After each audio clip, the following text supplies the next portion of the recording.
High dear students, welcome back to NEET and channel. NEET 2024 అత్యంత వివాదాస్పదం. ఎందుకంటే అనేక కేసులు మళ్ళీ కోర్టులో కేసులు అయ్యాయి అండ్ ఒక ఎంక్వైరీ కమిషన్ నడుస్తుంది. 1 వీక్ దాకా ఎలాంటి మూమెంట్ లేకుండా వాళ్ళైతే ఎంక్వైరీ చేస్తారు అండ్ ఆ తర్వాత రీనీటా ఏంటి కేవలం 1600 మందికానే తెలుస్తుంది. దీని అంతటి కారణం ప్రీవియస్ ఇయర్కి ఇప్పటికీ విపరీతంగా మార్క్స్ పెరగడం అండ్ వాళ్ళు ఇచ్చిన మార్క్స్ విధానం అండ్ అనేక వివాదాలు. సో ఒకటి స్టార్ట్ అయిన వెంటనే ఒకదాని తర్వాత ఒకటి వస్తూనే ఉన్నాయి. సో తెలుగు స్టేట్స్లో ఏమైంది, మనకు 2023-24 భారీగా పెరిగిందా? ఏపీలో అసలు అప్లికేషన్సే తగ్గాయి, తెలంగాణలో భారీగా అప్లికేషన్స్ పెరిగాయి. సో ఎవరి కటాఫ్ పెరిగే అవకాశం ఉంది ఈ వీడియోలో చూడబోతున్నాం. కౌన్సిలింగ్ ప్రతి అప్డేట్ తెలుసుకోవడానికి వెంటనే సబ్స్క్రైబ్ చేసుకోండి అండ్ వీడియోని లైక్ చేయండి. ప్రతి ఇన్ఫర్మేషన్ లాజికల్గా మన దగ్గర అయితే ఉంటుంది. సో చూద్దాం ఏ స్టేట్లో పరిస్థితి ఎలా ఉందనేటువంటిది. భారీగా కటాఫ్ పెరిగిందా అండ్ క్వాలిఫైడ్ పర్సంటేజ్ పెరిగిందా కూడా మీకు ఒక క్లారిటీ అయితే వస్తుంది. సో ఏపీలో చూసినట్లయితే 2023లో 69,690 మంది రిజిస్టర్ చేసుకున్నారు అండ్ ఇప్పుడు మనకు 2024లో 66,000 రిజిస్టర్ చేసుకున్నారు. 3,168 మంది తగ్గారు. ఏపీలో అయితే అప్లికేషన్ చేసుకున్న వారి సంఖ్య తగ్గడం జరిగింది.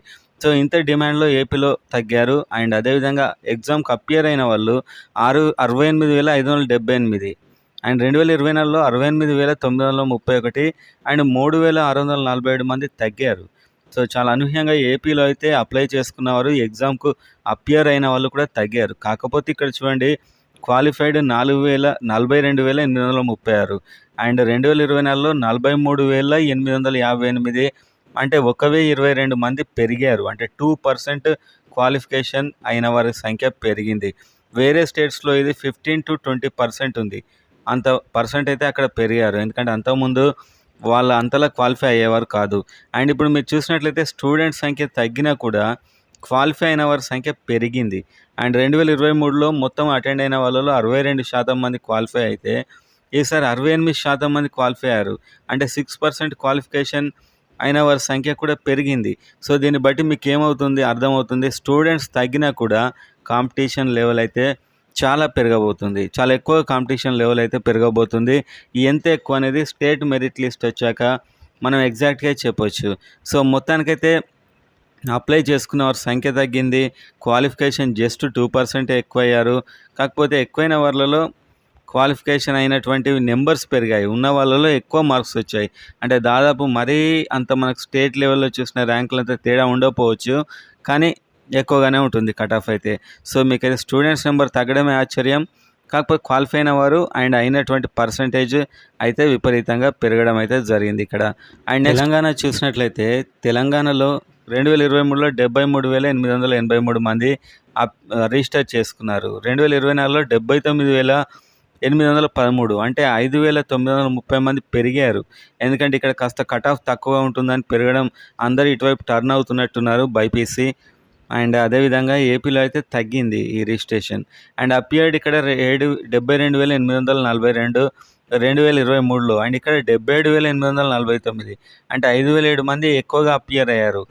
అండ్ క్వాలిఫైడ్ 42,654 47,371 2024లో అంటే 4,717 మంది పెరిగారు. అంటే 11% క్వాలిఫై అయిన వారి సంఖ్య పెరిగింది ఈసారి. అండ్ మీరు చూస్తే 2023లో క్వాలిఫై అయిన వారి పర్సెంట్ 59% అపియర్డ్ అయిన వాళ్ళలో. అండ్ అదేవిధంగా 2024లో 61%. సో క్వాలిఫై అయిన వాళ్ళ సంఖ్య పెరిగింది అండ్ క్వాలిఫైడ్ పర్సంటేజ్ కూడా పెరిగింది. కానీ అంతలా ఇక్కడ మీకు పెరుగుదల అయితే కనిపించట్లేదు, జస్ట్ 2% కనిపిస్తుంది. అంటే తెలంగాణలో స్టూడెంట్స్ పెరిగినా కూడా కట్ ఆఫ్ అనేది అంత భారీగా అయితే పెరగదు. సో 15 మార్క్స్ అలా పెరిగే అవకాశం అయితే కనిపిస్తుంది. ఏపీలో స్టూడెంట్స్ తగ్గారు కానీ క్వాలిటీ పెరిగింది, అంటే మార్క్స్ ఎక్కువగా పెరిగాయి, స్టూడెంట్స్ తగ్గారు. సో వేరే స్టేట్లో 20%, 15% స్టూడెంట్స్ పెరగడం జరిగింది, క్వాలిఫైడ్ స్టూడెంట్స్. సో ఇది మనకు తెలంగాణ, ఏపీలో. సో స్టేట్ మెరిట్ లిస్ట్ వచ్చాక కంప్లీట్ ఇన్ఫర్మేషన్ అయితే మనకు ఈజీగా తెలిసిపోతుంది. అండ్ కోర్టు కేసులు ఇవన్నీ చాలా ఎక్కువగా అవుతున్నాయి, రీనీట్ ఎగ్జామ్ అని చెప్పి కౌన్సిలింగ్ కూడా లేట్ అయ్యే ఛాన్స్ అయితే